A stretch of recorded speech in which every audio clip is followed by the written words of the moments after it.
আসসালামু আলাইকুম রহমতুল্লাহ। প্রিয় শিক্ষার্থীরা, কেমন আছো? আশা করি ভালো আছো। আজকে আমরা করব খতিয়ান অধ্যায় সৃজনশীল 4। জনাব বড়ুয়া একজন ব্যবসায়ী।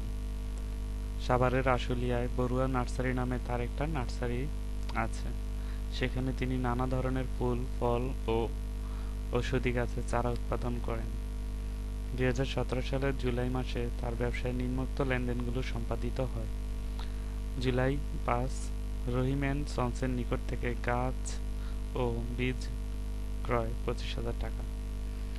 জুলাই 10, রাশেদ অ্যান্ড কোংয়ের নিকট নগদে বিক্রয় 37,000 টাকা।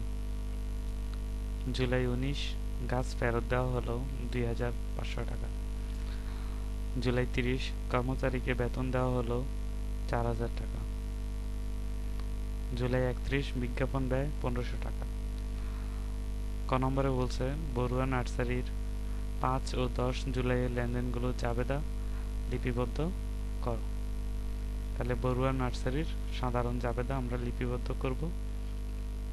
তাহলে আমরা এখানে লিখব ক নম্বর অঙ্কতে বলবো যে বড়ুয়া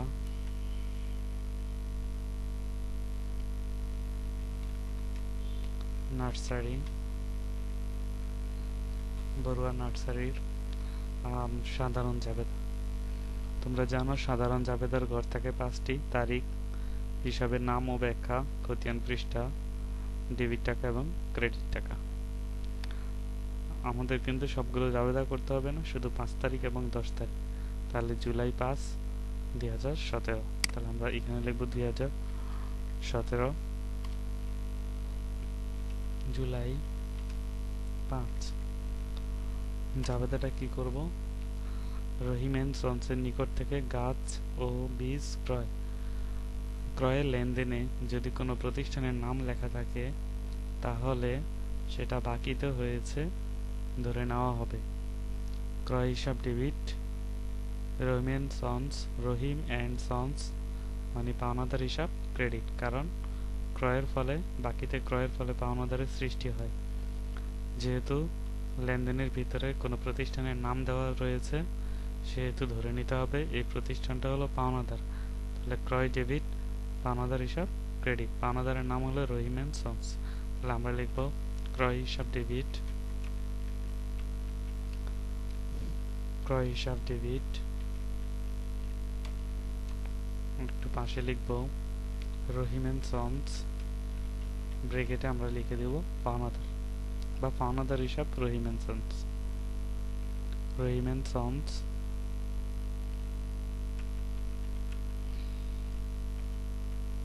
ব্র্যাকেটে পাওনাদার হিসাব, এটা ক্রেডিট।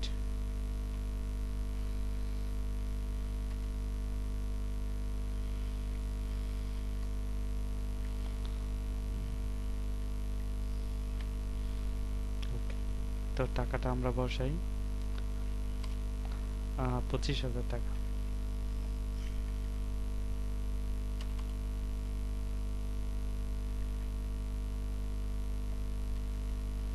আমাদের এই ঘরে হিসাবের নাম লেখা হলো। এবার আমরা ব্যাখ্যাটা লিখব। আমরা কি লিখতে পারি? ব্যাখ্যা লিখতে পারি ধারে ক্রয় করা হলো, অর্থাৎ ধারে গাছ ও বীজ ক্রয় করা হলো। ধারে বা বাকিতে গাছ ও বীজ ক্রয় করা হলো। এরপর 10 তারিখ, জুলাইয়ের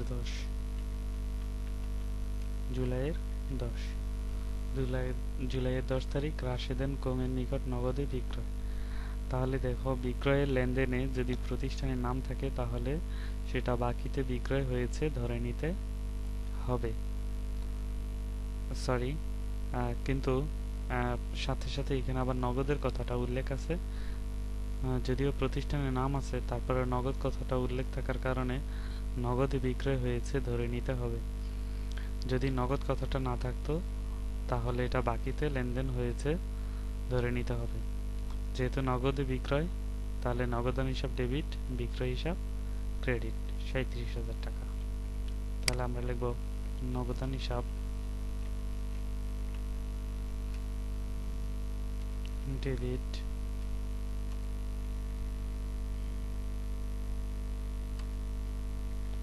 নগদান হিসাব ডেবিট বিক্রয় হিসাব ক্রেডিট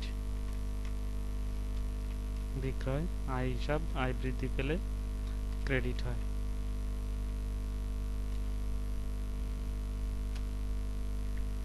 ওকে ব্যাখ্যা দিব নগদে বিক্রয় করা হলো নগদে বিক্রয় করা হলো 37,000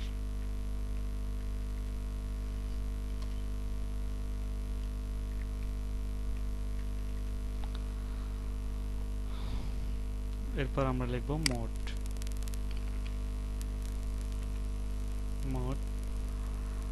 আচ্ছা তো আমরা এটা যোগ দিয়ে লিখব 37,000 আর 25,000 62,000 টাকা ডেবিট দিকে 62 ক্রেডিট দিকেও 62 এবং এই দুইটার নিচে জের টেনে দিব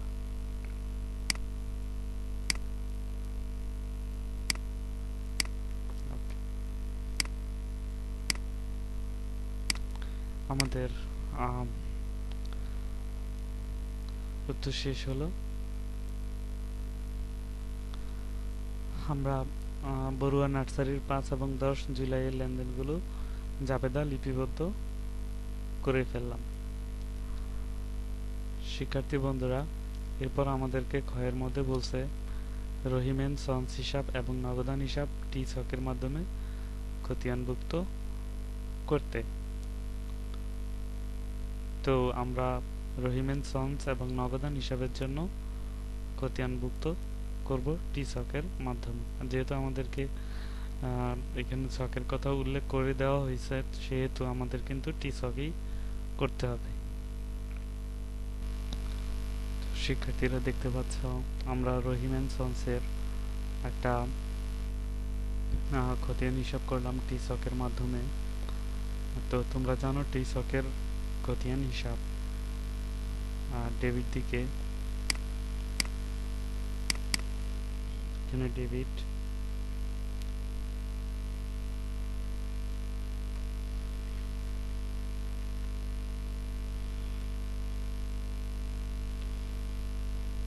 এবং ডান পাশ ক্রেডিট তো ডেবিট দিকে 4টা ঘর তারিখ বিবরণ জাবেদা পৃষ্ঠা টাকা এবং ক্রেডিট দিকেও একই রকম তারিখ বিবরণ জাবেদা পৃষ্ঠা এবং টাকা ডেবিট এবং ক্রেডিট উভয় দিকে মোট 4টি করে 8টি ঘর রয়েছে তাহলে টি ছকের ঘর হলো 8টি এটা খেয়াল রাখবে যেহেতু আমাদেরকে উল্লেখ করে দিয়েছে টি ছকে করতে হবে রহিম এন্ড সন্স হিসাবের খতিয়ান তাই আমরা সেটা করছি তো জাবেদার মাধ্যমে আমাদের খতিয়ান করতে হবে দেখতে পাচ্ছি রহিম এন্ড সন্স হিসাব ক্রেডিট তাহলে আমরা রহিম এন্ড সন্স হিসাবে টাকাটা ক্রেডিট দিকে দিব বিবরণের ঘরে লিখব ক্রয় হিসাব তাহলে বিবরণের ঘরে আমরা লিখব ক্রয় হিসাব টাকাটা কোথায় দিব যেহেতু রহিম এন্ড সন্স হিসাব ক্রেডিট দিকে রয়েছে 25,000 টাকা আমরা ক্রেডিট পাশে বসাবো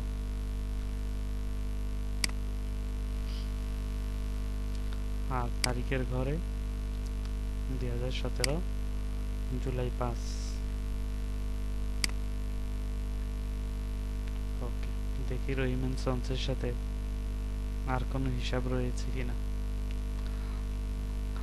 তো 5 তারিখে রহিম এন্ড সন্সের হিসাব আছে আরেকটা হিসাব রয়েছে সেটা হলো 19 তারিখে খুব ভালোভাবে খেয়াল করলে দেখবে গাছ ফেরত দেওয়া হলো এই গাছগুলো আগে কি করা হয়েছিল এই গাছগুলো আগে ক্রয় করা হয়েছিল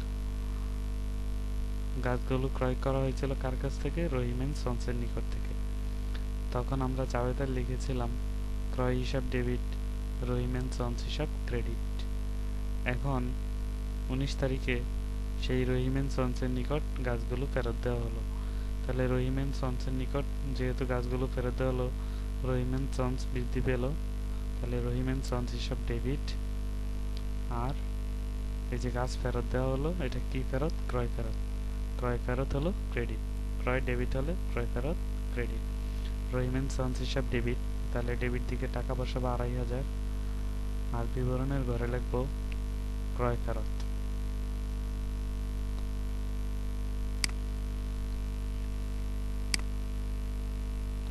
এটা 19 তারিখ, এখানে আমরা লিখবো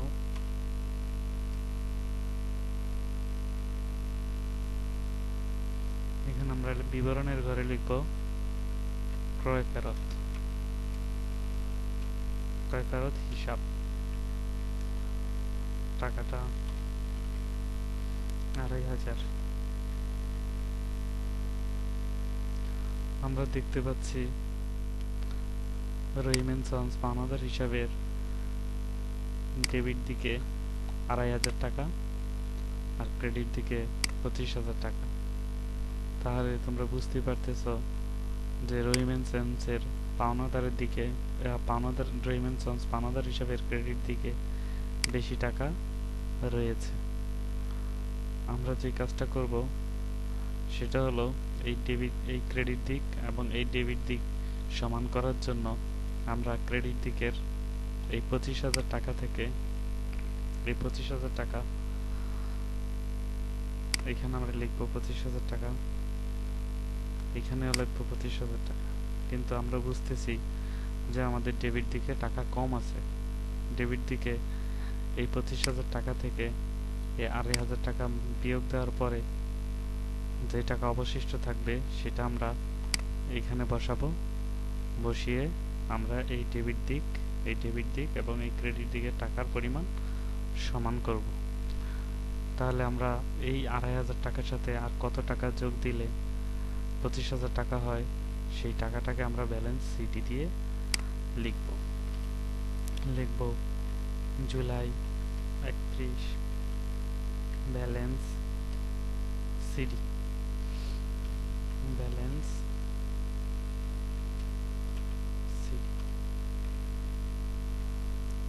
সিডি। তাহলে 25,000 টাকা থেকে 2,500 টাকা বাদ দিলে 22,500 টাকা হবে। এই 22,500 টাকা দিয়ে আমরা কি করলাম, এই যে ডেবিট পাস এবং ক্রেডিট পাস সমান করলাম। ডেবিট পাস এবং ক্রেডিট পাস সমান করলাম। তাহলে যেই পাশে ব্যালেন্স সিডি রয়েছে তার বিপরীত পাশে ব্যালেন্স বিডি লিখব।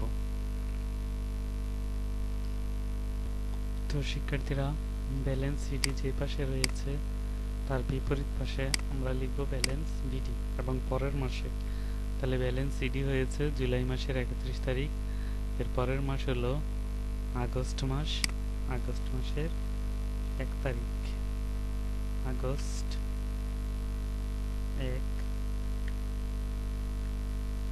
আগস্টের 1 তারিখ আমরা লিখব ব্যালেন্স বিডি। অর্থাৎ এই ব্যালেন্স সিডি এর টাকাটা 22,500 টাকাটা আমরা ব্যালেন্স বিডি হিসাবে দেখাবো, 22,500 টাকা। তো আমাদের খ নম্বর অঙ্কে আরেকটা খতিয়ান করতে হবে, সেটা হলো নগদান হিসাবের খতিয়ান করতে হবে। নগদান হিসাবের খতিয়ান করতে হবে। তাহলে ঠিক একই রকম ভাবে আমরা যেমন রহিম এন্ড সন্স মানে পাওনাদারের খতিয়ান করেছি, ঠিক একই রকম ভাবে আমরা আরেকটা খতিয়ান করব, তবে এবারকার খতিয়ানটা হবে নগদান হিসাবে। তাহলে আমরা লিখব এখানে নগদান হিসাব।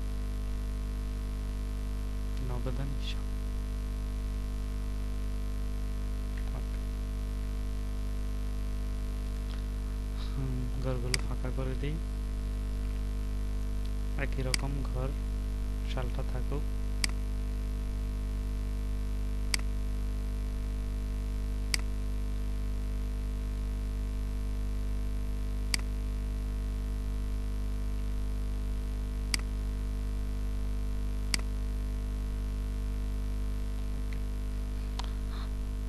আমরা নগদান হিসাবের খতিয়ান শুরু করব। রহিমেন সন্সের 5 তারিখেরটা কোনো নগদের লেনদেন এখানে নেই। 10 তারিখের রয়েছে রাশেদান কোংয়ের নিকট নগদে বিক্রয়। তাহলে নগদে বিক্রয়ের জাবেদা কি? নগদান হিসাব ডেবিট, বিক্রয় হিসাব ক্রেডিট। এই যে নগদান হিসাব ডেবিট বলতেছি, নগদান হিসাবের ডেবিট দিকে 37,000 টাকা বসাবো, কিন্তু বিবরণের ঘরে লিখব বিক্রয় হিসাব। তাহলে এই যে নগদান হিসাবের ডেবিট দিকে, নগদান হিসাবের ডেবিট দিকে এই যে 37,000 টাকা বসালাম, কিন্তু বিবরণের ঘরে লিখব বিক্রয় হিসাব। এটা হলো জুলাই মাসের 10 তারিখ, জুলাই 10। তাহলে জুলাইয়ের 10-এ জাবেদার মাধ্যমে খতিয়ান, তুমি যদি খতিয়ান করতে চাও তাহলে আগে যদি জাবেদাটা দ্রুত কেটে নাও তাহলে তোমার খতিয়ান করতে সুবিধা হবে। নগদান হিসাবের খতিয়ান করতেছি। নগদান হিসাব ডেবিট দিক 37,000 টাকা। তাহলে নগদান হিসাবের ডেবিট দিক, এই যে নগদান হিসাবের এই যে ডেবিট দিক 37,000 টাকা, কিন্তু বিবরণের ঘরে লিখব নগদান হিসাবের সাথে যেটা জড়িত সেটা। নগদান হিসাবের সাথে জড়িত হলো বিক্রয় হিসাব। ওকে, এরপর আর দেখি 10 তারিখ গেল। 19 তারিখ জানোই, 19 তারিখ হলো রহিমেন সন্স হিসাব ডেবিট, ক্রয় ফেরত ক্রেডিট, এটা হবে না। 30 তারিখ হবে। কর্মচারীকে বেতন দেওয়া হলো 4,500 টাকা। কর্মচারীকে বেতন দেওয়া হলো 4,500 টাকা। এটা জাবেদা হলো বেতন হিসাব ডেবিট, নগদান হিসাব ক্রেডিট। এই যে নগদান হিসাব ক্রেডিট বলতেছি 4,500, নগদান হিসাবের ক্রেডিট দিকে 4,500 টাকা লিখব, আর বিবরণের ঘরে বেতন হিসাব লিখব। তাহলে আমরা এটা জুলাইয়ের 30 তারিখ, জুলাই 30, এখানে লিখব বেতন হিসাব, বিবরণের টাকার ঘরে 4,500। জুলাইয়ের 30, তারপরে জুলাইয়ের 31 আছে বিজ্ঞাপন ব্যয় 1500। এটা জাবেদা কি হবে? এটা জাবেদা হবে নগদান বিজ্ঞাপন হিসাব ডেবিট, নগদান হিসাব ক্রেডিট। তাহলে এই যে বলতেছি নগদান হিসাব ক্রেডিট 1500, তাহলে জুলাইয়ের 31 তারিখ এই যে নগদান হিসাব ক্রেডিট দিকে 1500।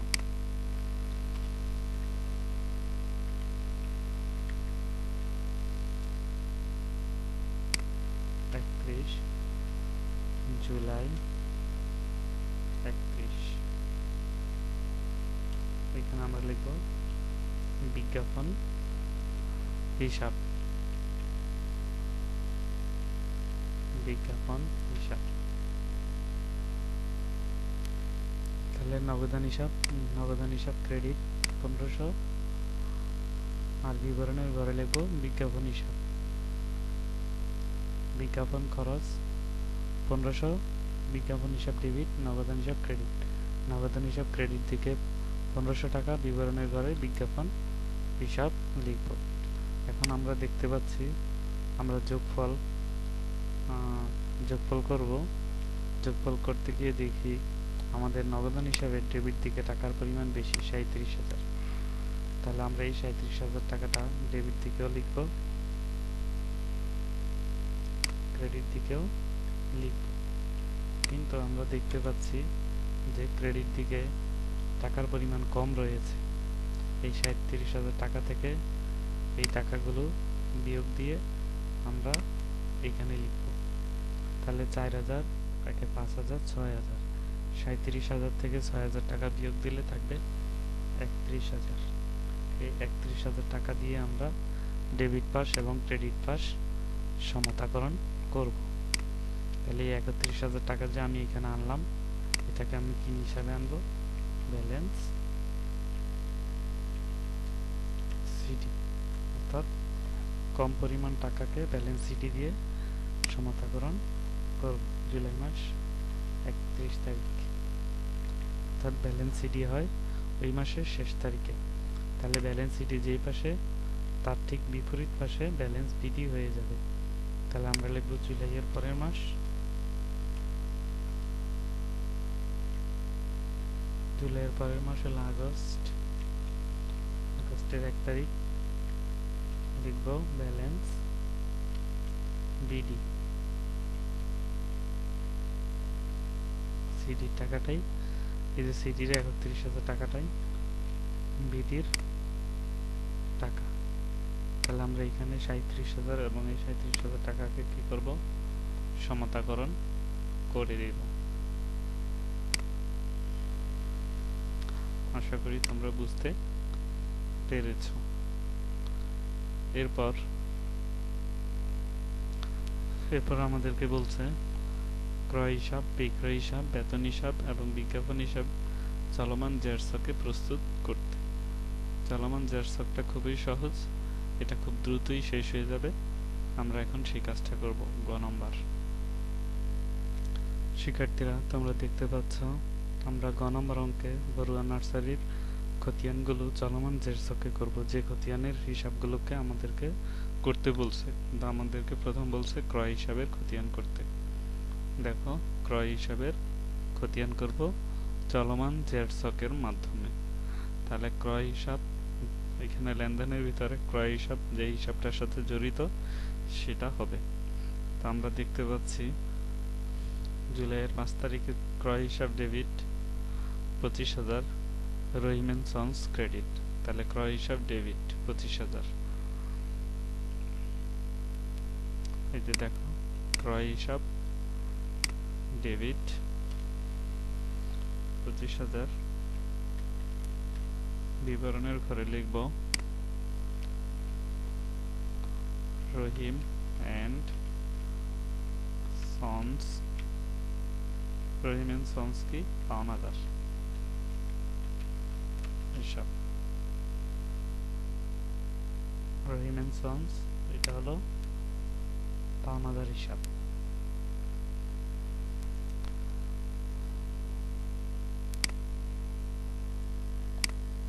জুলাই 1। ওকে, তাহলে দেখো এখানে যেহেতু আর কোনো হিসাব জড়িত নাই, ক্রয় হিসাবের সাথে আর কোনো জড়িত নাই, এখানে আর কোনো ক্রয়ের কথা উল্লেখ নাই, সেহেতু আমরা এটা ব্যালেন্স নির্ণয় করে ফেলতেছি। তো ক্রয় হিসাবের ডেবিট দিকে 25,000 টাকা রয়েছে। এই 25,000 টাকা যেহেতু ডেবিট ঘরে রয়েছে, উদ্বৃত্ত বাজারের ডেবিট দিকে টাকাটা চলে যাবে, মানে স্থানান্তরিত হবে। তাহলে যে কেউ দেখতে পাবে যে ক্রয় হিসাবের ডেবিট ব্যালেন্স 25,000 টাকা, ক্রয় হিসাবের ডেবিট ব্যালেন্স 25,000 টাকা।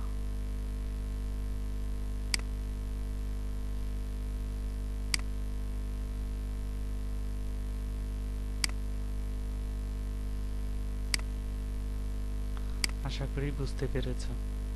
এরপর ক্রয় হিসাবের পরে আর কি কি হিসাব আমাদের করতে হবে, আমরা এই ঘরটা, প্রশ্নের ঘরটা আরেকবার নিচে নিয়ে নিই।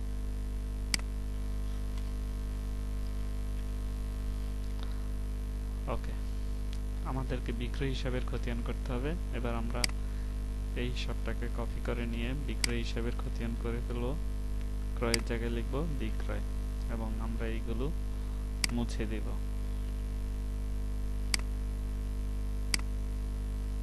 ওকে,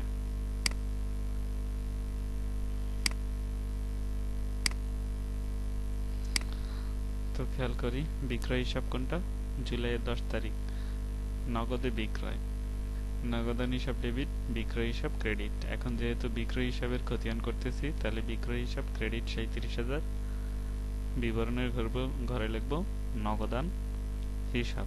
তাহলে বিক্রয় হিসাব ক্রেডিট, এই যে বিক্রয় হিসাব, এই যে ক্রেডিট, এই ক্রেডিটের ঘরে টাকাটা বসিয়ে দিচ্ছি 37,000।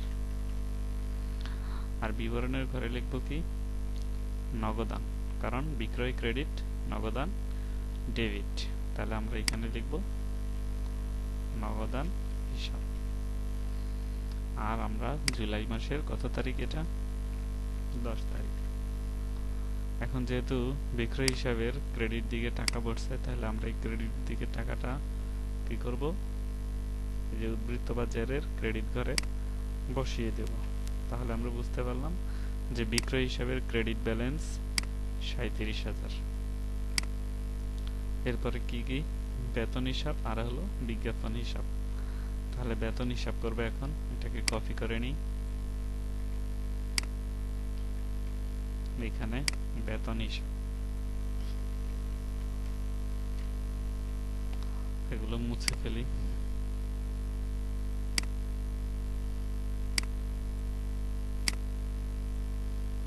ওকে, বেতন হিসাবের কর্মচারীদের বেতন দেওয়া হলো।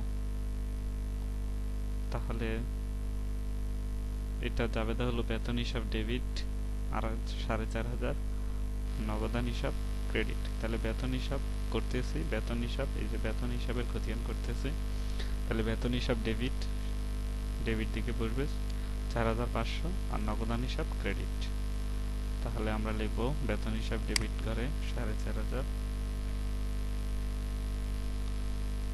এখানে লিখব বিবরণের ঘরে, বিবরণের ঘরে কার নাম লিখব, নগদান। এটা কত তারিখ, 30 তারিখ। তাহলে যেহেতু বেতন হিসাবের ডেবিটের ঘরে 4,500 বসছে, আর টাকা না থাকার কারণে এই ডেবিটের টাকাটা উদ্বৃত্ত বা জেরের ডেবিট ঘরে বসিয়ে দিলাম 4,500। তাহলে আমরা বুঝতে পারলাম যে বেতন হিসাবের ডেবিট ব্যালেন্স 4,500 টাকা। ঠিক একই রকম ভাবে আমরা সর্বশেষ বিজ্ঞাপন হিসাবের খতিয়ান করব। আমরা এখানে লিখব বিজ্ঞাপন হিসাব, বিজ্ঞাপন হিসাব মুছে দিচ্ছি।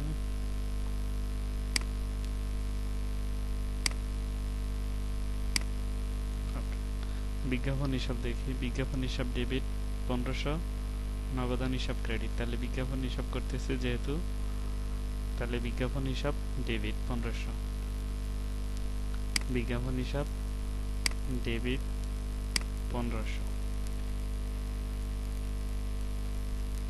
বিবরণের ঘরে লিখব নগদান হিসাব, যেহেতু 1500 টাকা ডেবিট ঘরে, সেহেতু ব্যালেন্সের ঘরেও ডেবিট ব্যালেন্সের ঘরে টাকাটা বসে যাবে। এটা জুলাই 31, জুলাই হলো 31। তো শিক্ষার্থী বন্ধুরা দেখলে কিভাবে চলমান জের স্টক এবং টি স্টকের মাধ্যমে আমরা সৃজনশীল 4 করলাম। প্রথমত আমাদেরকে 5 এবং 10 তারিখের লেনদেনগুলো জাবেদা করতে বলছে, তাই 5 আর 10 করলাম। তুমি যে খতিয়ান করবে, খতিয়ান করার সুবিধার্থে তুমি গ্রাফের মধ্যে এই সবগুলো লেনদেনের জাবেদাগুলো লিখে রাখতে পারো।